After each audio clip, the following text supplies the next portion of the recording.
Yaqindan buyon nurg'un kishilar mendan bir harakatli film artisti nemishqa bir filmdala 90 million yuan film haqqi oladi deb so'rashdi. Beyjondagi tor ko'chalarda cho'ng bo'lgan bir namorat bola kamera oldida necha oy turib qo'yg'aniga nemishqa boshqalar necha umrdim deb bo'lamodek pulni topadi deb so'rashganlarmi bor. Hatto ba'zilar Udulla, Lilianji, siz film gruppasining xamchotining 20ni akatsangiz vijdoningiz azoblanmamdi deb so'radi.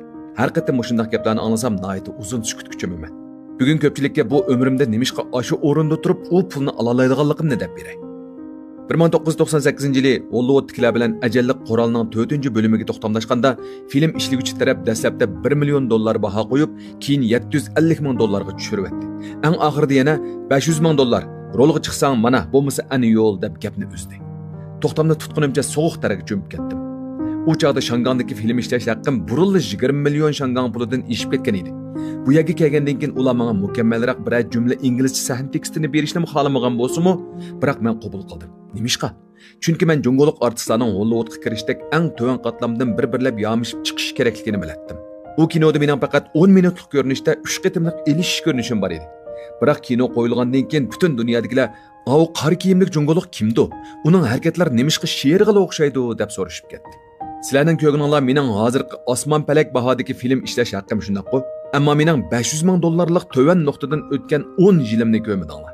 Keyin qahramonni suratga olganda Hollywooddagi mablag' sag'uvchilar Lilianji rol olsa biz 30 million mablag' solamiz deyishibdi. Rejissor Jang Yimo bir kechada menga va Lijiga xat yozibdi. Men oxirida faqat do'stona bahodala pul oldim.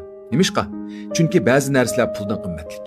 Men butkul dunyodagi jungo chamboshchiligining go'zalligi, palvonlarning mardonligini ko'rsatmoqchi bo'lgan. Natijada Qahramon nomli film Yaponiyada 4 milliard yen bilet kirma yaratdi.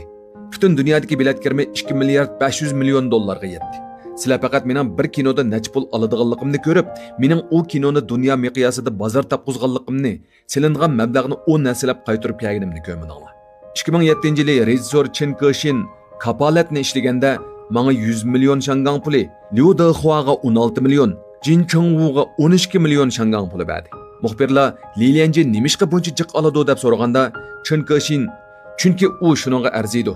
Agar u bo'lmagan bo'lsa men 300 million mablag' silishga jur'at qilolmagan bo'lardim deb birli eg'iz javob berdi. Eng oxirida bu kino eng nodir kino, eng yaxshi rejissor qatorliq 8 turlik cho'ng mukofotga erishdi. Menmo mushu kino tufayli eng yaxshi bosh rolchi mukofotiga erishdim. Ba'zilar Lilianjining film haqqi haqiqatan bak yuqori ekan deyishsa-mu, lekin hech qaysisi mening tunji vositichim Sayzimingning ko'z oldimda 6 pay o'q tegib ish qilganligini. U 9 oyda men mehmonxonada turganda 9 qo'g'dug'ichining meni navbat bilan qo'g'diganligini, har kuni uyqumdan uyg'onibla kinoni qandoq ishlashni emas, balki ertagacha yana hayot yashaya olamanmi deb o'ylaydiganligimni bilmaydi. Keyin mening Shanghuachang apandining shirkati bilan to'xtam tuzishimmi, faqat uning Shang oilasida bo'ladi ekan, senga hech kim chiqilolmaydi deganligi uchun. Sizlar faqat osmon palak film ishlash haqqimni ko'rdinglar, ammo hayotimning jahon kazdilarning qilichining bisida turayotganligini ko'rdinglar. Men 8 yoshga kirganda dadam tugab ketgan. Apam biz 5 bolani ming bir jafoda beqib qatar qo'shgan. Chamboshchilik mening taqdirimni o'zgartdi. Men mamlakat bo'yicha chempion bo'lib 5 tal oltin medal oldim. Bu anglamoqqa bak go'zal, shundaqmi? Biroq men Huang Fei Hongni ishlayotganda sol putimning piyi uzilib ketgan. Xoyanjani ishlayotganda 12 metr egizlikdagi supidan tushib ketib qon qusib o'tgan. Garchi hozir 62 yoshga kirgan bo'lsam-mu, doim degudak zavodga kirib bu yerlarimni remont qildirib turman.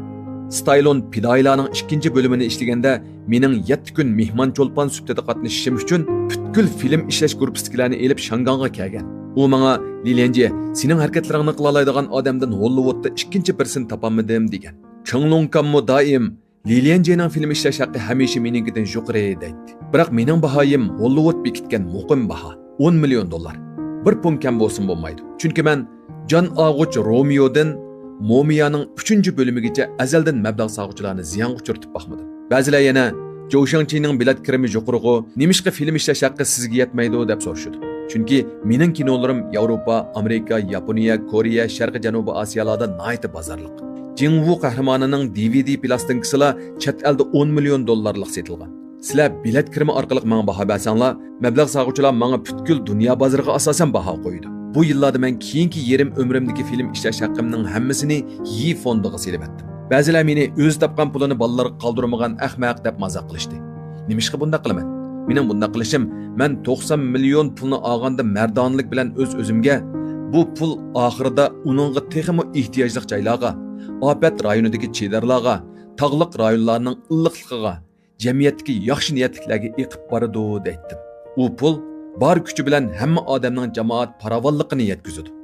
Shunga mendan vijdoningiz azoblanamdi deb so'rasangiz, men yo'q deb javob beraman. Chunki men bu pul bilan oilamdagilarni beqib qolmay, yana nurg'unlagan oilalarni boqdim. Mening og'inim bozorning menga bekitgan bahosi. Ammo men bu orqali yaratgan qimmat bu 90 milliondan xeyli eshib tushdi. Endi eng dastlabki savolga kelaylik. Men Lilianji nimishqa bundaq jiq olaman?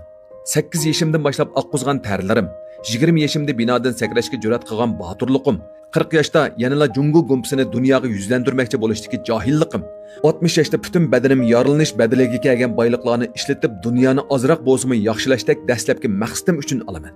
Bu 90 million junguning gumpi artistlari qo'lga keltirgan g'urur.